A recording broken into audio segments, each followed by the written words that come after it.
الحمد لله نحمده ونستعينه ونستغفره ونؤمن به ونتوكل عليه ونعوذ بالله من شرور أنفسنا ومن سيئات أعمالنا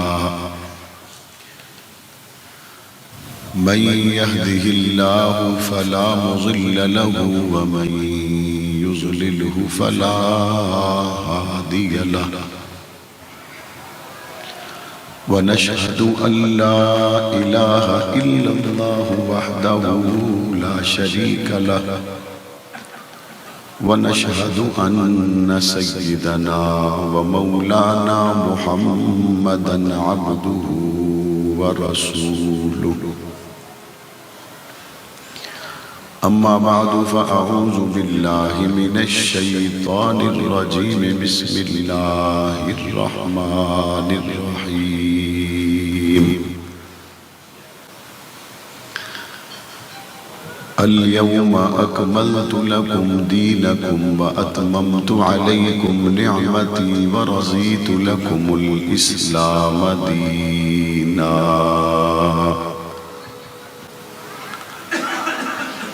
قال رسول الله صلى الله عليه وسلم أنا خاتم النبيين لا نبي بعدي قال رسول الله صلى الله عليه وسلم أصحابي كالنجوم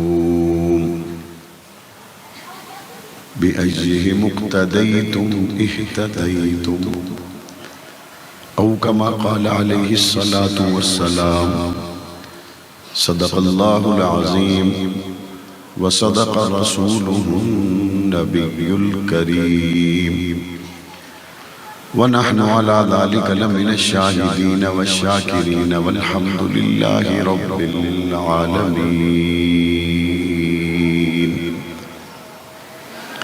بآواز بلند درود پاک پڑھنے کی سعادت حاصل کریں. اللهم صل على محمد وعلى آل محمد كما صليت على إبراهيم وعلى آل إبراهيم إنك حميد مجيد.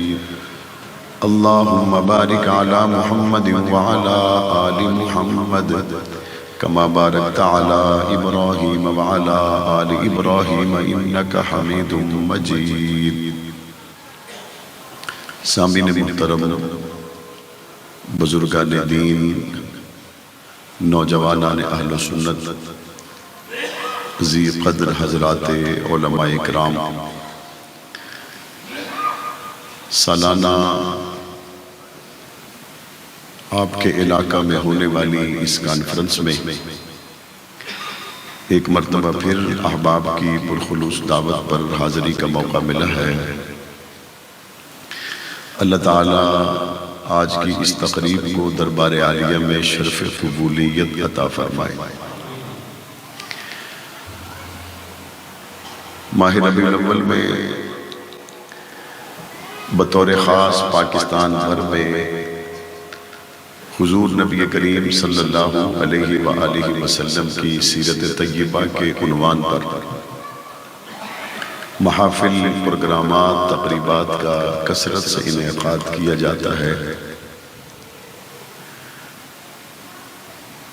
ماہ ربیع الاول میں نبی کریم صلی اللہ علیہ وآلہ وسلم کا تشریف لانا یہ ربیع الاول کے دامن میں ایک ایسی اہم عظیم الشان نسبت ہے کہ جس وجہ سے بطور خاص ربیع الاول میں ان تقریبات میں عشاق مصطفیٰ شرکت بھی کرتے ہیں اور اپنی آنے والی زندگی کو حضور علیہ السلام کی تعلیمات کے مطابق گزارنے کا عہد بھی کرتے ہیں. حضور علیہ السلام ماہ ربیع الاول میں تشریف لائے. حضور نبی کریم صلی اللہ علیہ وآلہ وسلم کا آنا ایسا آنا نہیں تھا کہ جس طرح دنیا میں کوئی بچہ آ جائے تو اس کو دیکھنے کے بعد ماں باپ اس کی شکل و صورت کا اندازہ لگاتے ہیں کہ ناک کس پر ہے، آنکھیں کس پر ہیں،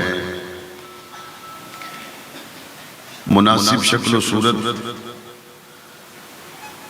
اور اس کے بعد خاندان کا مشورہ، اور اس کے بعد پھر وہ مرحلہ آتا ہے جب اس بچے کا نام رکھ دیا جائے۔ ہمارے نبی مکرم صلی اللہ علیہ وسلم کا آنا ایسا آنا نہیں تھا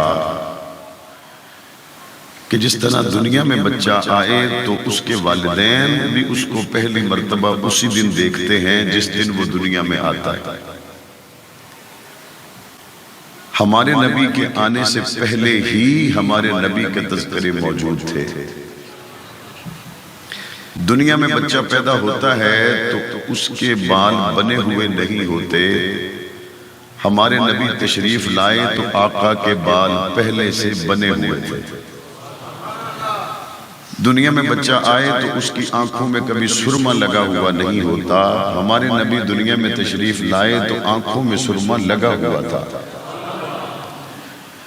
دنیا میں بچہ پیدا ہو تو کبھی بھی اس سے خوشبو کے حلے نہیں آتے۔ حضور دنیا میں تشریف لائے تو ہر جگہ پہ مہک نے ڈیرے ڈال لیے۔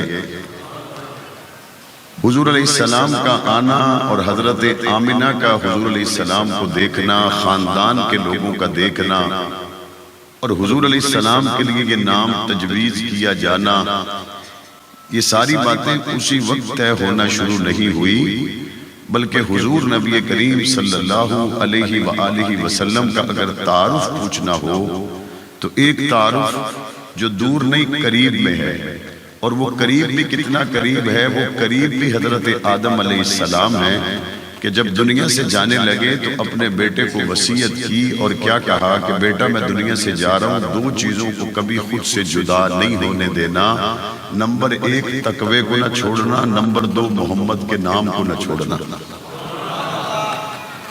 یہ دنیا میں آنے والا پہلا انسان ہے، پہلا بشر ہے، اور دنیا سے جاتے وقت اپنے بیٹے کو وصیت کر رہا ہے۔ نبی ہیں، زمین پر اللہ تعالیٰ نے بھیجا ہے۔ بیٹا پوچھتا ہے ابا جان یہ تقوی تو سمجھ میں آ گیا، یہ محمد کیا ہے، اس کے بارے میں بھی ذرا مجھے بتائیے۔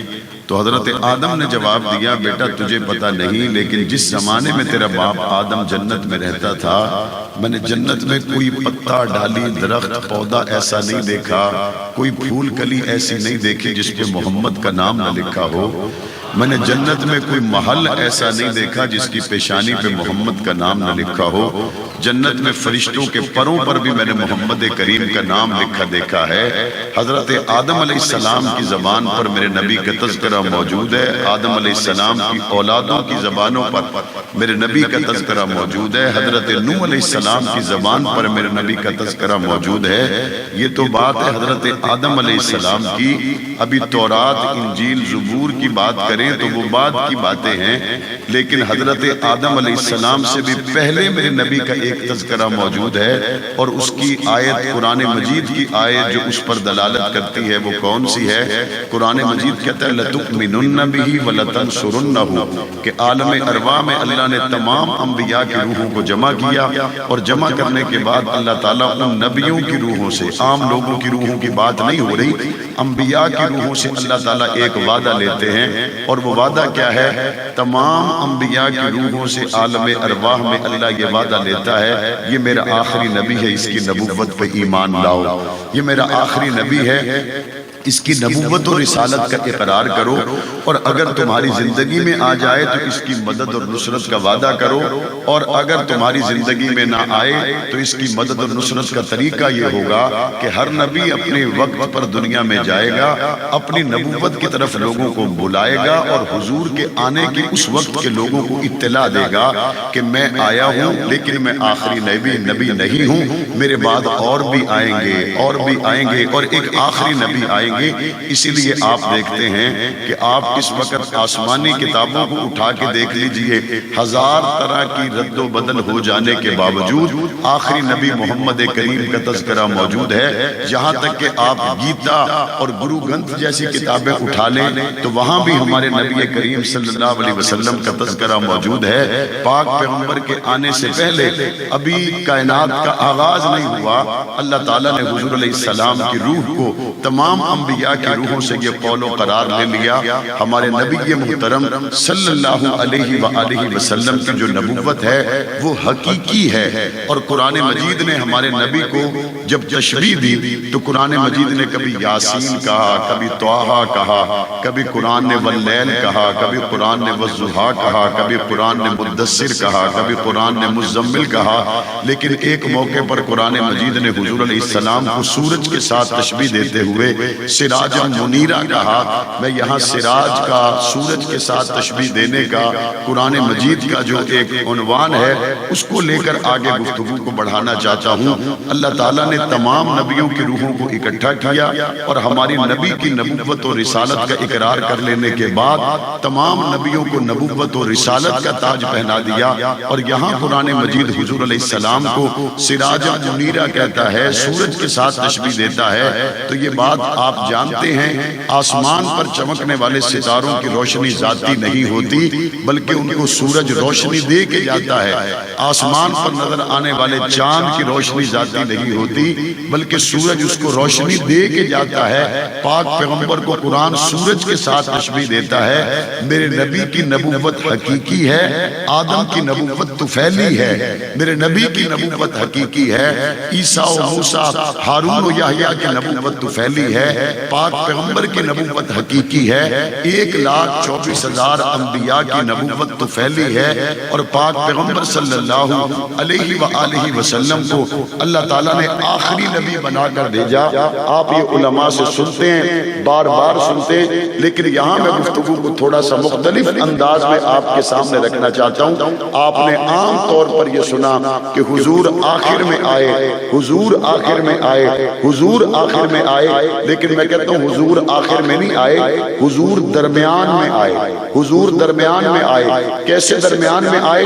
حضور علیہ السلام کا یہ چمکتا ہوا چراغ، یہ سورج درمیان میں آئے. کس کے درمیان میں؟ کہ حضور کے پیچھے 1,24,000 انبیاء کی جماعت ہے اور حضور کے بعد 1,24,000 صحابہ کی جماعت ہے.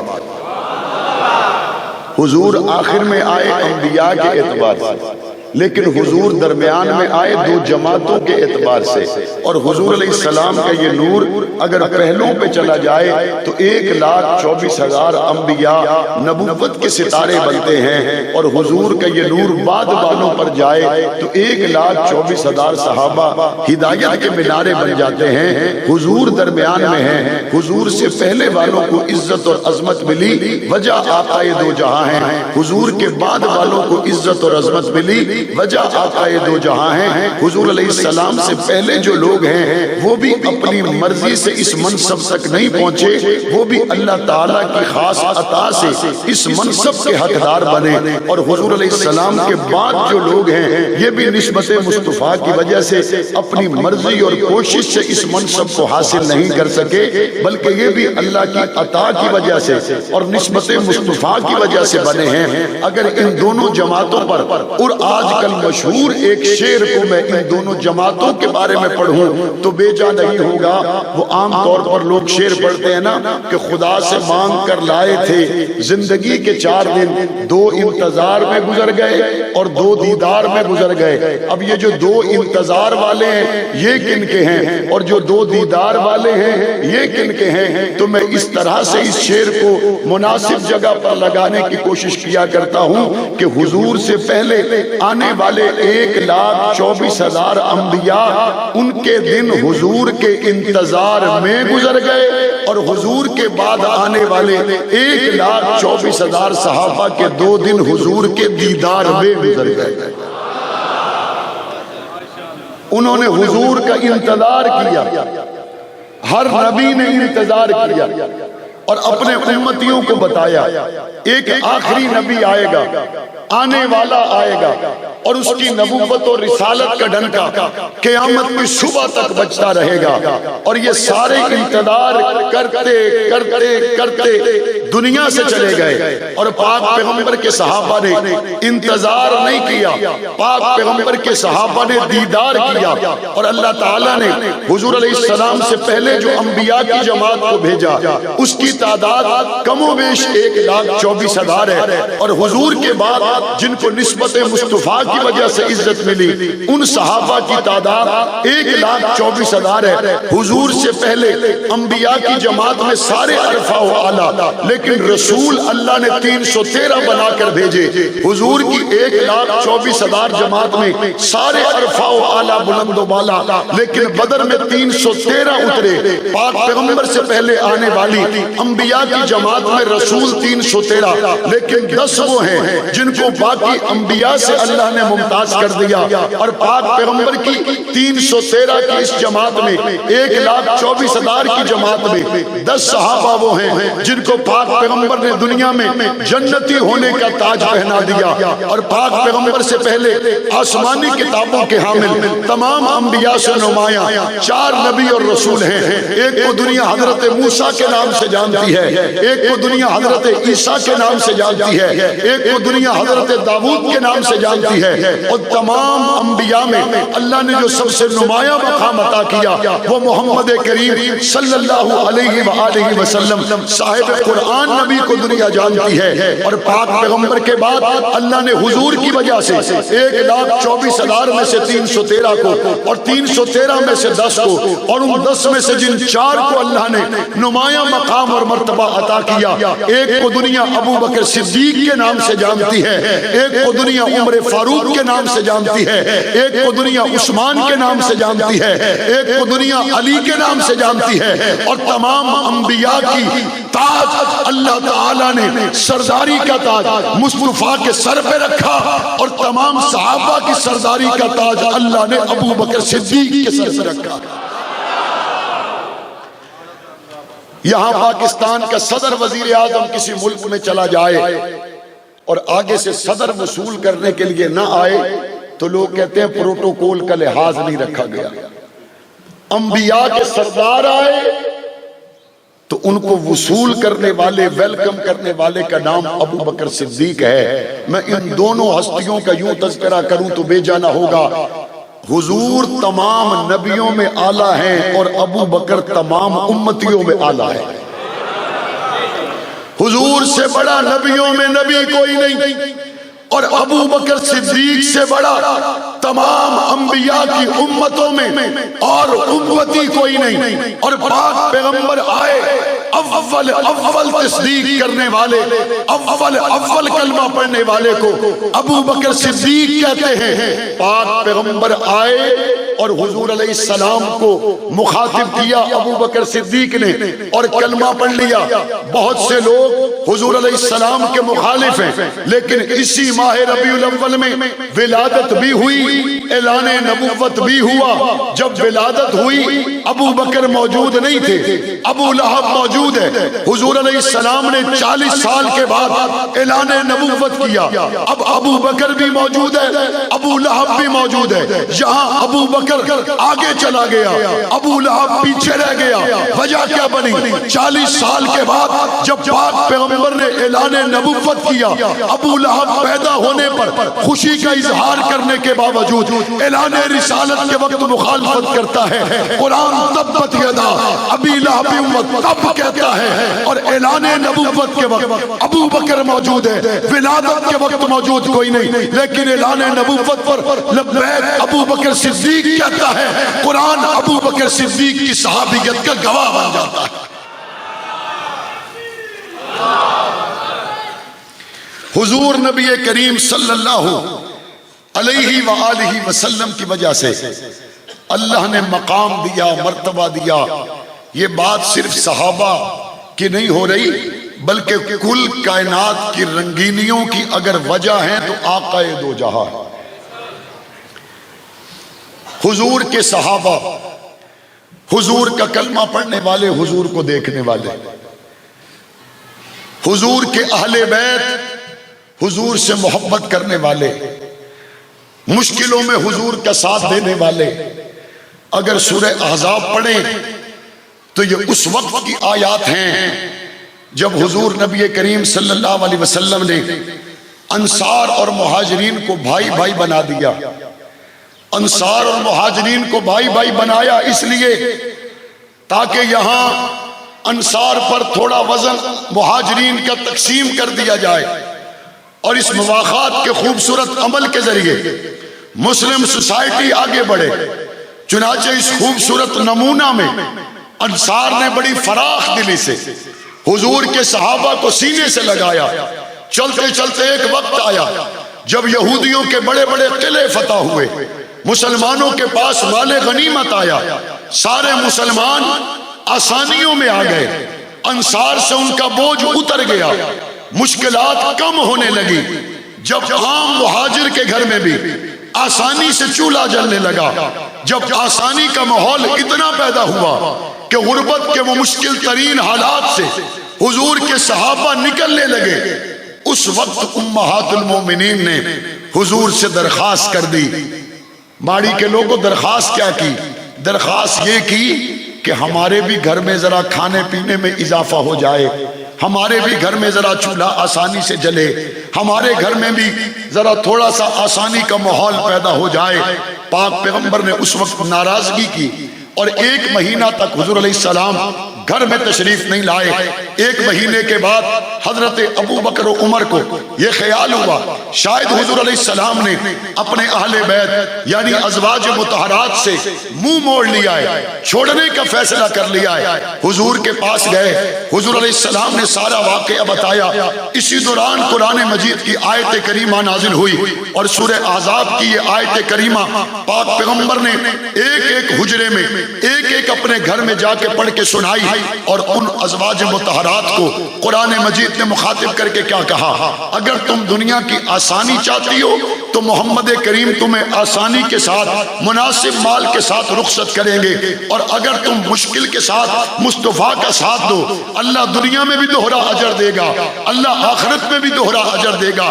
جب حضور نے ایک ایک گھر میں جا کے قرآن مجید کی ان آیات کو سنایا، ازواج مطہرات نے سنا، تمام نے ان آیات کو سننے کے بعد بیک زبان ہو کر پاک پیغمبر کی خدمت میں اپنا یہ جواب دیا کہ یا رسول اللہ، بھوک سے گزارا ہو سکتا ہے، تنگی سے گزارا ہو سکتا ہے، فاقے سے گزارا ہو سکتا ہے، لیکن ہم آپ کو چھوڑ دیں یہ تصور بھی کسی کے ذہن میں نہیں آ سکتا۔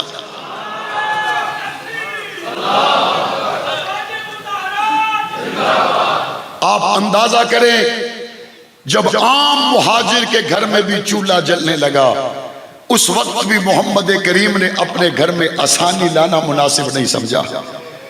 مشکل حالات میں حضور علیہ السلام کی ازواج حضور علیہ السلام کا کیسے سہارا بنی، اور کیسے مشکل حالات میں انہوں نے حضور علیہ السلام کا ساتھ دیا۔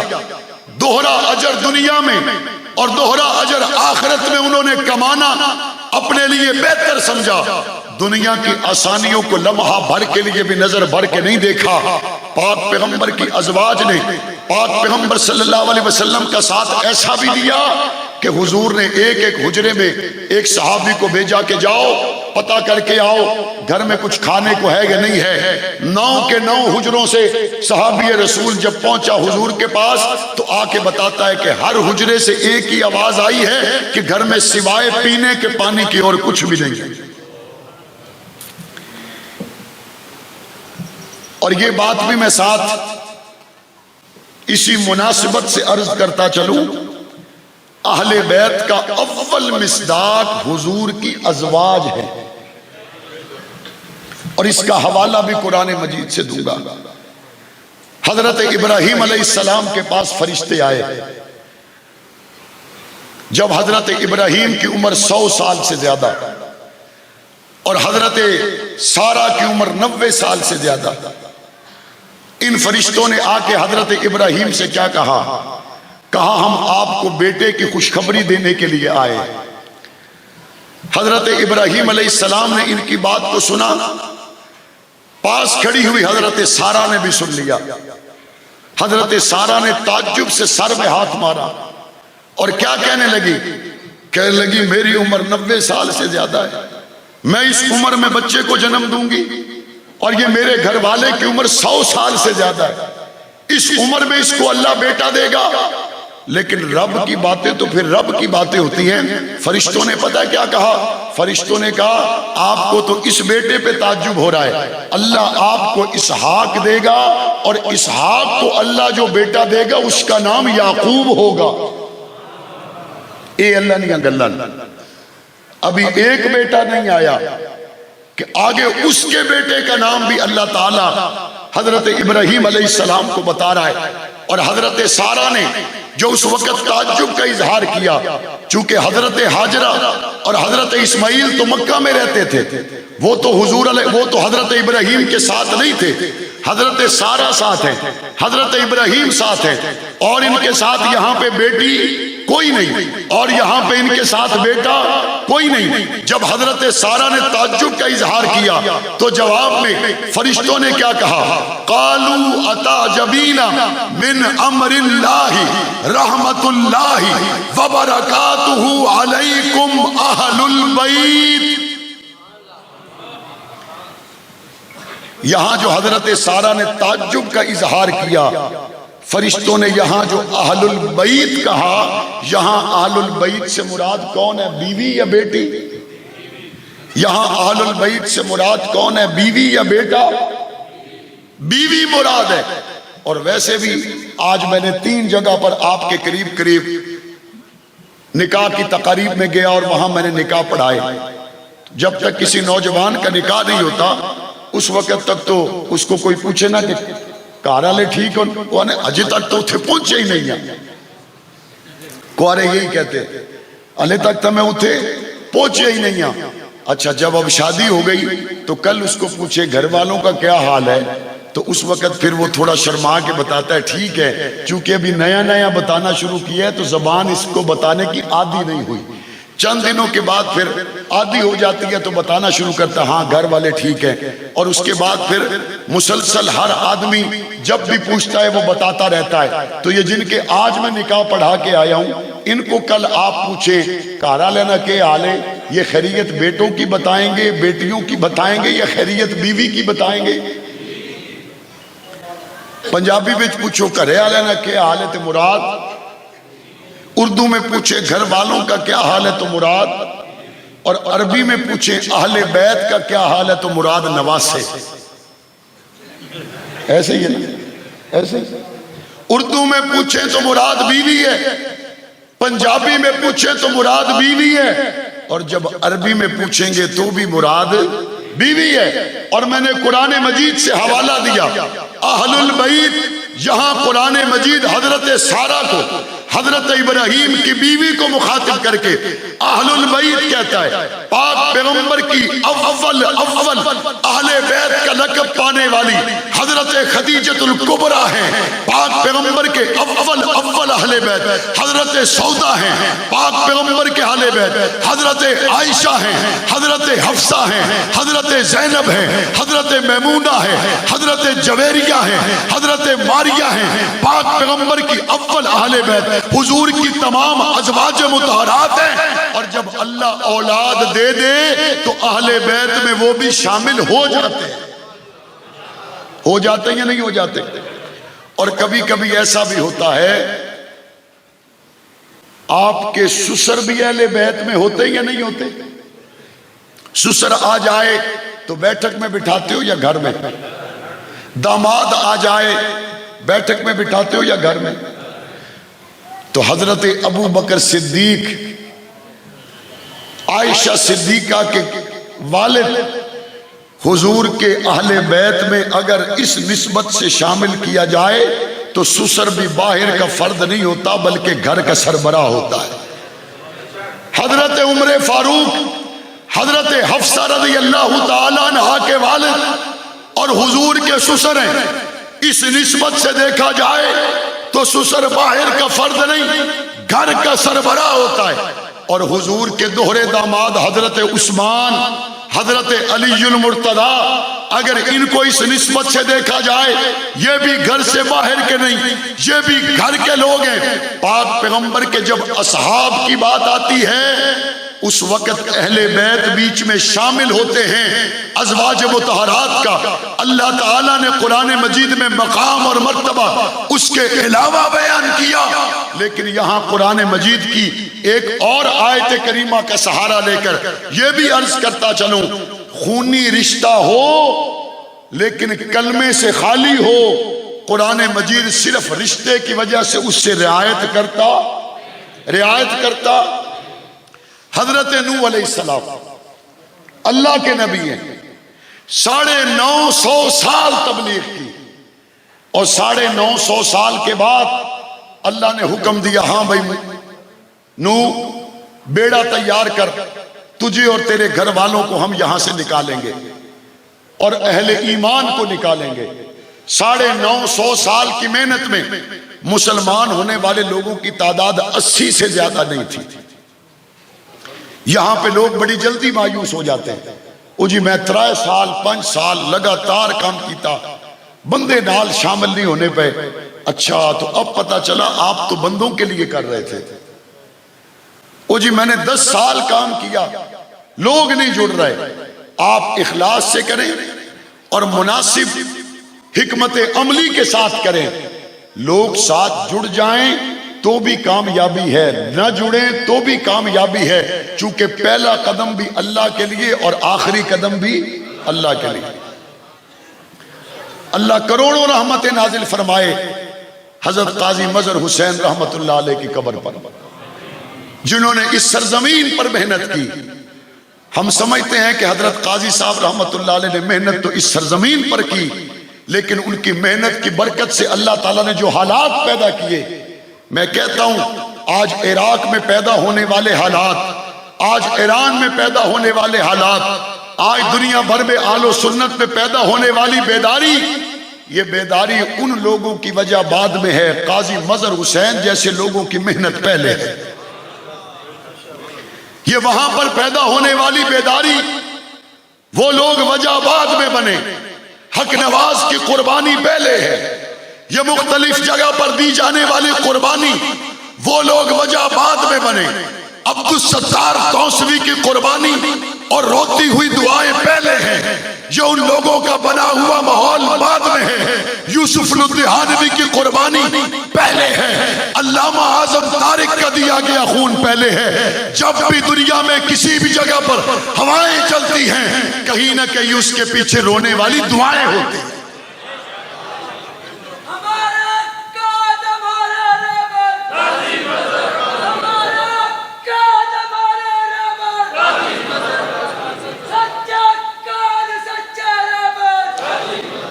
ہم تو یہ بھی کہہ رہے ہیں، آج اس بھری محفل میں کہہ رہے ہیں کہ دین پہنچا تو صدقہ صحابہ کا ہے۔ 1400 سال پہلے جنہوں نے مصطفیٰ کریم کی محبت میں قربانیاں پیش کی، گھر بار لوٹائے، بیوی بچوں کو چھوڑا، ان کی قربانی کی برکت سے 1400 سال کے بعد اگر ہمارے پاس دین موجود ہے، قرآن موجود ہے، تو یہ بات پھر سمجھنا مشکل نہیں ہے۔ اگر اخلاص ہو تو اس کی بہار 1400 سال کے بعد بھی باقی رہتی ہے۔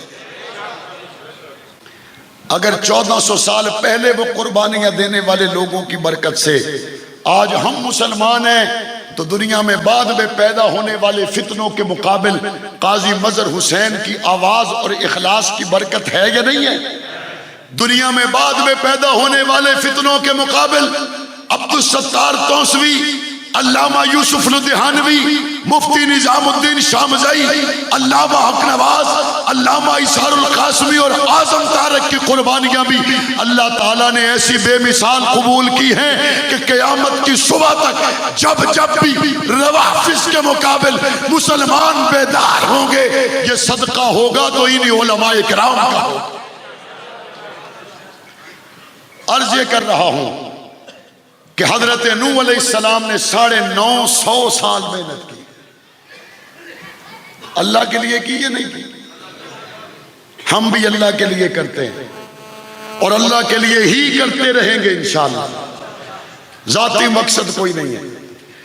میں 2018 میں پنجاب اسمبلی میں پہنچا، میں نے اللہ سے یہ وعدہ کیا تھا، یا اللہ جتنی آپ نے ہمت دی، توفیق دی، میں بہت کمزور ہوں، یا اللہ میری کمزوریوں کو معاف کرنا، لیکن جب بھی حضور کی ختم نبوت کی بات آئے گی میں خاموش نہیں رہوں گا۔ اور میں نے یہ سبق علامہ اعظم طارق سے سیکھا، جب وہ قومی اسمبلی کے اجلاس میں ناموس صحابہ و اہل بیت بل کو پیش کرنے جا رہے تھے، راستے میں ان پہ راکٹ لانچر سے حملہ کیا گیا، ساری گاڑی جل گئی۔ والد شہید رحمت اللہ علیہ ہمیشہ بڑی مسرت سے، خوشی سے یہ بات بتایا کرتے تھے، فرماتے تھے میری ساری گاڑی جل گئی، راکٹ لانچر کے حملے میں میرے 2 گنمین شہید ہو گئے، لیکن جس فائل میں تحفظ ناموس صحابہ و اہل بیت بل رکھا تھا اس کو آگ نے چھوا بھی کوئی نہیں۔ علامہ محمد اعظم طارق رحمت اللہ علیہ بم دھماکوں سے اٹھ کر عظمت صحابہ کے نعرے لگاتے رہے، 114 بدن پر زخم اور عظمت صحابہ کے جھنڈا سر رگو نہیں ہونے دیا۔ 114 زخموں کے بعد مختلف کال کوٹھڑیوں حکومت خانوں سے گزرتے ہوئے عظمت صحابہ کا جھنڈا سر رگو نہیں ہونے دیا۔ اپنے اللہ سے کیا ہوا وعدہ بالآخر وہ 2003 6 اکتوبر کو 45 گولیاں سینے پہ جھیل کر پورا کر گئے، لیکن مجھے رب کی رحمت پہ بھروسہ ہے ان کی زندگی میں دشمنان صحابہ کو اتنا نقصان اور مخالفت کا سامنا نہیں ہوا ہوگا جتنا ان کے جانے کے بعد ہوا ہے، کیونکہ اب تو ان کا خون بھی شامل ہو گیا، پہلے تو محنت شامل تھی۔ تو کبھی دیر سے نتیجہ برآمد ہو تو مسلمان کو گھبرانا پریشان ہونا، ہمارا کام ہے ہم نے اپنی نسلوں کو تیار کرنا ہے، ہمارا کام ہے ہم نے اعلاء کلمت اللہ کے لیے اپنی جان اور مال اور وقت کو خرچ کرنا ہے۔ خرچ کرو گے، قربان کرو گے۔ حضرت نوح علیہ السلام نے کشتی تیار کر لی، 950 سال کے بعد جب کشتی میں سوار ہوئے، پانی نکلا، کشتی تیرنے لگی، نوح علیہ السلام نے اپنے بیٹے کو پکارا، کہا بیٹا آ جا، کشتی میں سوار ہو جا۔ بیٹا آگے سے جواب دیتا ہے، حضرت نوح کہتے ہیں یا بنی ارکم معنا ولا تکن مع الکافرین، اور آگے سے وہ کیا کہتا ہے؟ کہتا ہے مجھے آپ کی کشتی کی ضرورت نہیں ہے، میں کسی نہ کسی پہاڑ پہ پہنچ کے جان بچا لوں گا۔ اسی دوران کیا ہوا؟ باپ اور بیٹے کی گفتگو کے درمیان میں موج حائل ہو گئی اور حضرت نوح کی آنکھوں کے سامنے ان کا بیٹا غرق ہو گیا۔ جب کشتی جودی پہاڑ پر پہنچی، حضرت نوح علیہ السلام کشتی سے اترے تو حضرت نوح نے اللہ سے دعا کی، یا اللہ آپ کا تو وعدہ تھا کہ آپ میرے اہل بیت کو بچائیں گے، میرا بیٹا تو میری آنکھوں کے سامنے غرق ہو گیا۔ تو قرآن مجید کیا کہتا ہے؟ یا نوح انہو لیس من اہلک انہو عمل غیر صالح، اے نوح وہ تیرے اہل بیت میں نہیں ہے، او دے عمل چنگے کوئی نہیں سن۔ قرآن مجید یہاں اس بات کو واضح کر دیتا ہے اگر بیٹا بھی رب پر ایمان نہ لائے اور نبی کا بیٹا ہو، قرآن مجید اس کو نبی کے اہل بیت میں شامل نہیں کرتا۔ ایمان مل جائے، حبشے کے کالے بلال کے قدموں کا کھٹکا جنت تک پہنچ جاتا ہے۔ اول جس چیز کو پاک پیغمبر کی نسبت سے اللہ چمکدار کرتا ہے وہ خون کے رشتے نہیں، وہ ایمان کا رشتہ ہے۔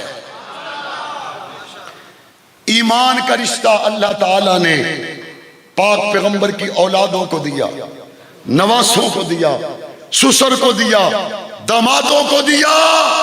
کیا مکہ میں حضور کے خونی رشتہ دار حضور کی مخالفت نہیں کر رہے تھے؟ قرآن کہتا ہے تبت یدا ابی لہب و تب، اور فارس سے آنے والا سلمان جو عربی بھی نہیں ہے عجمی ہے، پاک پیغمبر نے اس سلمان کے لیے کیا فرمایا؟ فرمایا سلمان تو ایسا ہے جیسے میرے اہل بیت۔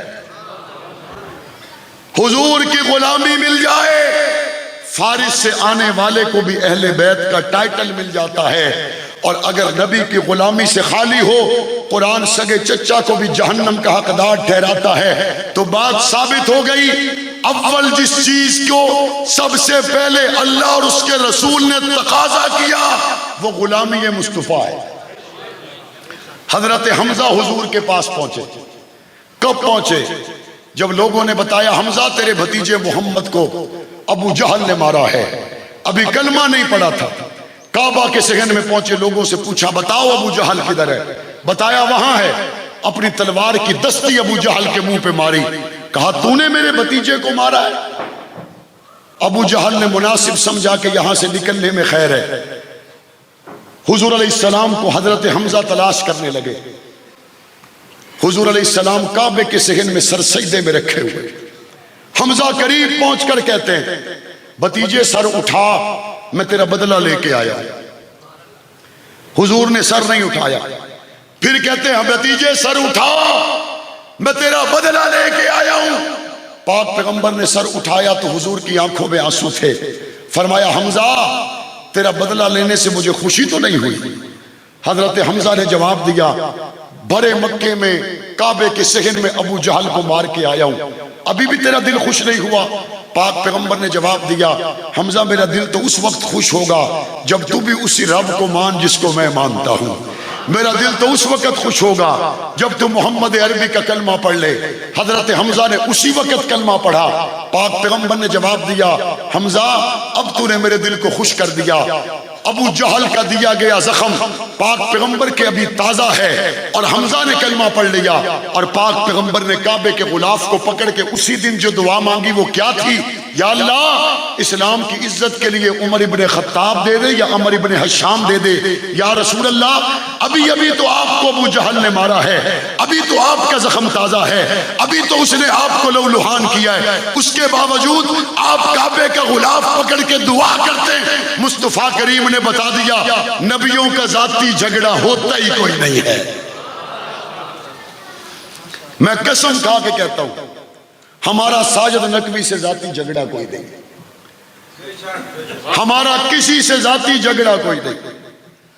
ہماری محبت بھی ابو بکر صدیق کی وجہ سے ہے، ہماری مخالفت کی وجہ بھی ابو بکر صدیق ہے، ہماری محبت کی وجہ بھی اہل بیت ہے اور ہماری مخالفت کی وجہ بھی اہل بیت ہے۔ میرے والد کے قتل کی FIR جن لوگوں پہ درج ہوئی ہے، اگر آج وہ صحابہ اہل بیت کے قدموں میں آ جائیں، خدا کی قسم میں ان کے جوتے اٹھا کے سر پہ رکھنے کے لیے تیار ہوں۔ ہمارا کسی سے ذاتی جھگڑا نہیں، ہماری محبت بھی اللہ اور اس کے رسول کی وجہ سے ہے، ہماری محبت بھی صحابہ اور اہل بیت کی وجہ سے ہے، ہمارا بود بھی صحابہ اور اہل بیت کی وجہ سے ہے۔ اس عظیم الشان قافلے کا حصہ اللہ کا شکر ہے، عرصہ 35-40 سال سے ہم تھے ہیں اور انشاءاللہ ہماری نسلیں بھی رہیں گی جب تک دم میں دم ہے۔ صحابہ اہل بیت کے در سے نہ ہٹے ہیں نہ ہٹ سکتے ہیں انشاءاللہ۔ آنے والے ربیع الاول سے پہلے آپ کو ایک انتخابی میدان سے گزرنا ہے۔ مجھے اس بات کا پتہ ہے جب بھی حضور کی ختم نبوت کے لیے، صحابہ اہل بیت کی تقدیس کے لیے میں اسمبلی کے فورم پہ بات کرتا ہوں، ماڑی شریف والے میرے لیے دعائیں کرتے، مجھے اس بات کا پتہ ہے۔ جب بھی قوم کی بیٹی ڈاکٹر عافیہ کے لیے میں بات کرتا ہوں، آپ میرے لیے دعائیں کرتے، مجھے اس بات کا پتہ ہے۔ لیکن میں آپ سے پوچھنا یہ چاہتا ہوں جس کو آپ نے ووٹ دیا تھا ختم نبوت کے لیے، اس کی زبان کو تالا کیوں لگا؟ جس کو آپ نے ووٹ دیا تھا، صحابہ اہل بیت کی عزت کی بات آئی، وہ گونگا بن کے کیوں بیٹھا ہوا تھا؟ اگر آپ اس سے سوال کریں تو بہت اچھی بات ہے، اگر سوال نہ کر سکے تو پھر میرے ساتھ ایک عہد ضرور کریں، آنے والے چند مہینوں میں جب انتخابی میدان سجے گا، ہمارا ووٹ گلی کے لیے نہیں ہوگا، ہمارا ووٹ سولنگ کے لیے نہیں ہوگا، ہمارا ووٹ نالی کے لیے نہیں ہوگا، ہمارا ووٹ ہوگا تو حضور کی ختم نبوت کے لیے ہوگا، صحابہ اہل بیت کے لیے ہوگا۔ اگر کمزور ہوگا، ریڑی والا ہوگا، چھوٹی قوم کا ہوگا، لیکن ہمیں یقین ہو یہ اسمبلی میں پہنچ کر ناموس رسالت کا داعی بن سکتا ہے۔ ووٹ اسی کو دو گے یا نہیں دو گے؟ ساتھ اسی کا دو گے یا نہیں دو گے؟ اور میرے اللہ نے چاہا انشاءاللہ ثم انشاءاللہ ثم انشاءاللہ، میں اللہ پہ بھروسہ کر کے کہتا ہوں آنے والے ربیع الاول میں ضلع چکوال سے اسمبلی کے ایوانوں تک وہی شخص پہنچے گا جس کے دل میں اہل بیت کی محبت بھی ہوگی، صحابہ کی محبت بھی ہوگی۔ ان لوگوں کو ہم سیاسی طور پر مسترد کریں گے جنہوں نے تحفظ بنیاد اسلام بل کی مخالفت کی، حضور کی ختم نبوت کے بل پر، صحابہ اہل بیت کے ناموس کے بل پر، امہات المومنین کے تقدس کے بل پر جس نے اسمبلی کے فلور پر مخالفت کی ہے، ایسے شخص دوبارہ اسمبلیوں میں جانے چاہیے؟ غیر اسلامی ٹرانسجینڈر بل 5 سال پہلے پاس ہوا، جب بات کھلی تو اختلاف کے لیے پنجاب اسمبلی سے میں سامنے آیا، مجھے اللہ نے توفیق دی، مختلف اسمبلیوں میں علماء کرام نے قراردادیں جمع کروائی، لیکن میں اس طبقے سے پوچھنا چاہتا ہوں جنہوں نے تحفظ بنیاد اسلام بل کی مخالفت کی تھی، تم ختم نبوت کے بل کی مخالفت کے لیے تو اسمبلی میں بولے، تم امہات المومنین صحابہ اہل بیت کے بل کے خلاف تو اسمبلی میں بولے، یہ ٹرانسجینڈر ایکٹ کے خلاف تم اسمبلی میں نہ بولے، نہ باہر بولے، نہ جلسہ کیا، نہ جلوس کیا۔ اس کا مطلب ہے ٹرانسجینڈر بل کے حمایتی بھی تم ہو، بنیاد اسلام بل کے مخالف بھی تم ہو، اور ہم یہ سمجھنے پر مجبور ہیں کہ وہ طبقہ جو تحفظ بنیاد اسلام بل کی مخالفت کرے اور ٹرانسجینڈر بل جو غیر اسلامی اس کے خلاف خاموش رہے، ہم سمجھنے پر مجبور ہیں یہ پاکستان میں غیر ملکیوں کے ایجنٹ ہو سکتے ہیں، پاکستان کے حوبدار۔ تحفظ بنیاد اسلام بل میں کیا تھا کہ جہاں بھی حضور کا نام آئے ساتھ خاتم النبیین لکھا جائے، اس بل سے کسی مسلمان کو اختلاف ہو سکتا ہے؟ تحفظ بنیاد اسلام بل میں یہ تھا جہاں حضرت خدیجۃ الکبریٰ کا نام آئے ساتھ ام المومنین ضرور لکھا جائے، اس بل سے کسی کو اختلاف ہو سکتا ہے؟ اور جو اختلاف کرے وہ مسلمان ہو سکتا ہے؟ آپ سیاسی میدان میں تحفظ بنیاد اسلام بل کی مخالفت کرنے والوں کو ووٹ کی پرچی کے ذریعے مسترد کریں گے انشاءاللہ، اس کے لیے پرعزم رہیں گے انشاءاللہ۔ میرے اللہ نے چاہا وہ وقت دور نہیں ہے جب قاضی مظہر حسین رحمت اللہ علیہ اور ہمارے اکابر شہداء قائدین رحمت اللہ علیہ کی قربانیوں اخلاص کی برکت سے پاکستان میں وہ دن ضرور آئے گا جب صحابہ اور اہل بیت کے گستاخ کے لیے سزائے موت کا قانون بنے گا انشاءاللہ۔ اور اس کے لیے اگر آپ کو اسلام آباد بلایا گیا تو آنے کے لیے تیار رہو گے، لاہور بلایا گیا تو آنے کے لیے تیار رہو گے؟ آج کے جوان سے کہنا چاہتا ہوں، اٹھ شیر مجاہد ہوش میں آ، تعمیر خلافت پیدا کر، کیوں فرقے فرقے ہوتا ہے، اب ایک جماعت کو پیدا کر تو بھی ترقی دنیا میں، اسباب تجارت پیدا کر، قارون کی دولت ٹھکرا دے، عثمان کی دولت پیدا کر، اسلام کے دم تو بھرتا ہے، کفار سے پھر کیوں ڈرتا ہے، یا تو اسلام کا نام نہ لے یا شوق شہادت پیدا کر، اور دل سے یہ کہہ کر آ، گھبرائے نہ، حالات بدلنے والے ہیں، جو کانٹے بن کر آئے تھے وہ لمحے ٹلنے والے ہیں، مظلوموں کی آہوں نے شولوں کی ردائیں پہنی ہیں، یہ جال کے بس سیادوں کے اب سڑنے گلنے والے ہیں، ہمت نہیں طوفانوں میں جذبوں کو ہمارے چھین سکے، جتنا ہم سے الجھو گے ہم اور مچلنے والے۔